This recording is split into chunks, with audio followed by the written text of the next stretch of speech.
Bismillah, Assalamualaikum warahmatullahi wabarakatuh. Halo, selamat pagi semuanya. Semangat belajar. Hari ini kita akan coba lanjutkan materi PKWU kita masih dalam peta kerajinan. Mudah-mudahan sebentar lagi kita bisa melaksanakan praktikum. Tapi sebelum melaksanakan praktikum, kita harus memperhatikan beberapa hal dulu. Mari kita simak bersama-sama.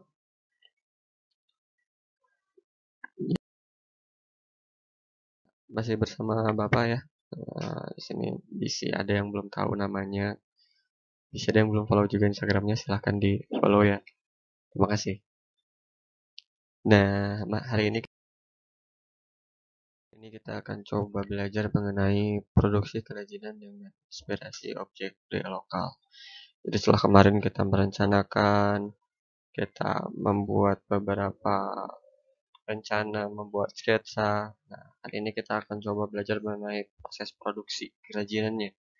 Jadi ini praktikum ya. Cuma sebelum kita langsung praktikum, kita harus kenali dulu apa yang harus kita lakukan nanti pada saat praktikum. Yang pertama itu kita harus tahu tahapan-tahapan dari proses produksi pembuatan kerajinan dengan inspirasi budaya lokal ya.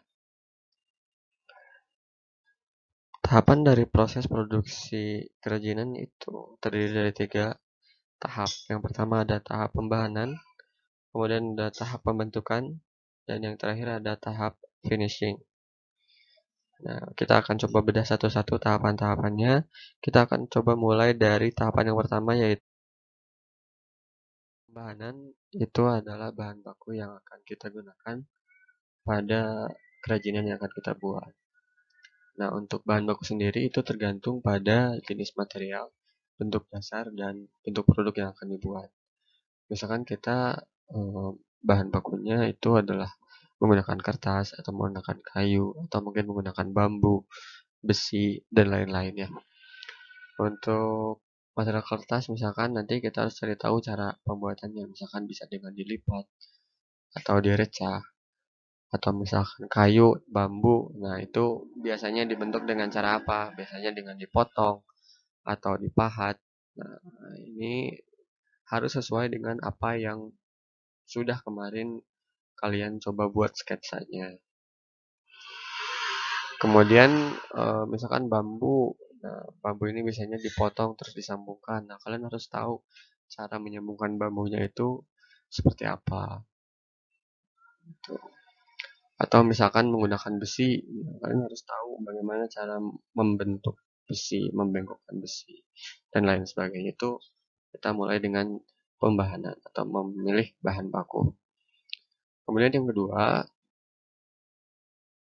itu adalah tahap pembentukan. Di sini untuk tahap pembentukan sendiri, misalkan untuk kayu di sini adalah dengan penggunaan teknik pemahatan.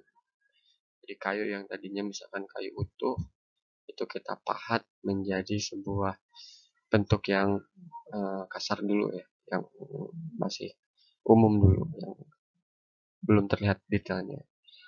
Kemudian kalau misalkan kayunya berupa kayu papan, nah kita melakukan teknik penyambungan. Nah, kita sambungkan dengan teknik-teknik khusus, apakah di paku atau menggunakan sambungan-sambungan yang seamless atau tidak terlihat seperti ini.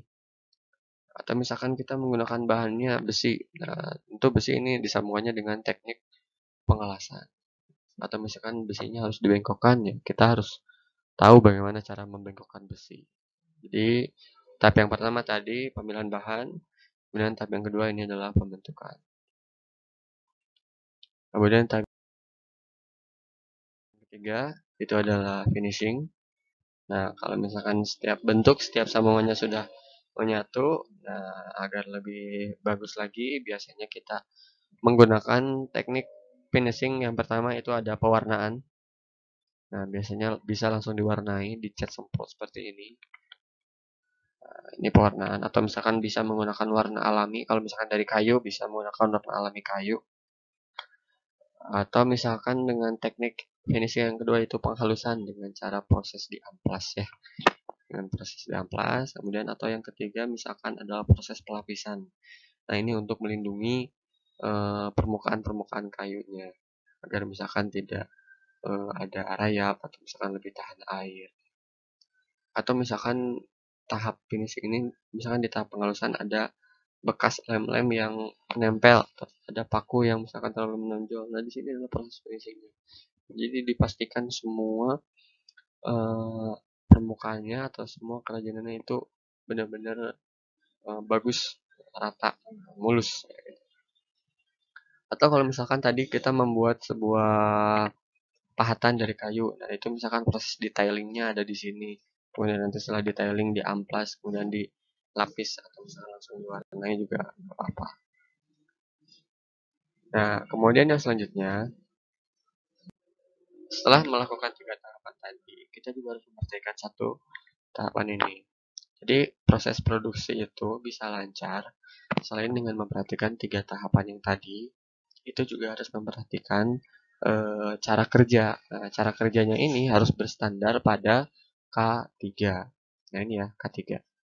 K3 ini K yang pertamanya adalah kesehatan, kemudian K yang keduanya adalah keselamatan, dan K yang ketiganya adalah kerja. Jadi K3 itu kesehatan, keselamatan, kerja. Nah, ini adalah suatu bentuk upaya untuk menjaga kesehatan dan keselamatan kita gitu, dari proses produksi. Karena mungkin ada bahan atau ada alat atau misalkan ada proses produksi yang mungkin bisa membahayakan kesehatan ataupun keselamatan kita.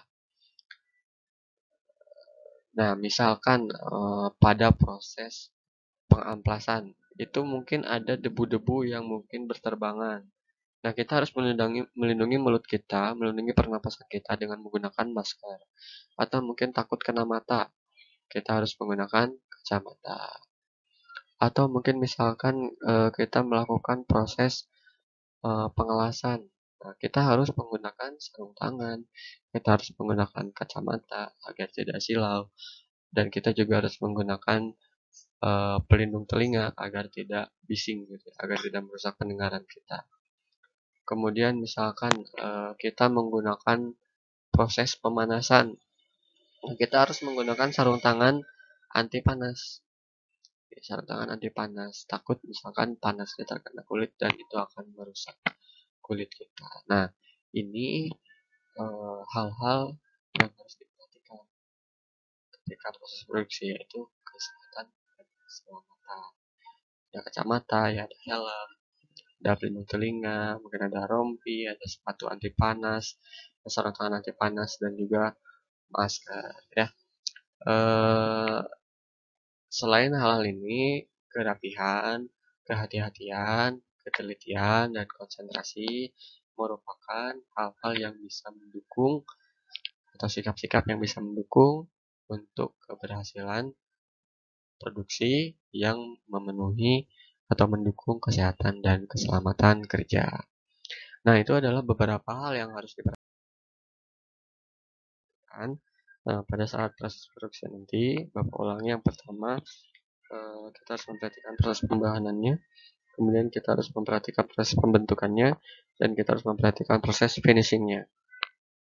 Kemudian yang terakhir, kita harus berpatokan pada standar ketiga, kesehatan, keselamatan kerja. Mudah-mudahan secepatnya kita bisa melakukan praktikum. Apakah nanti prosesnya akan dilakukan secara individu atau kelompok, kita akan coba bahas lebih lanjut nanti di grup. Silahkan untuk ikut diskusi juga.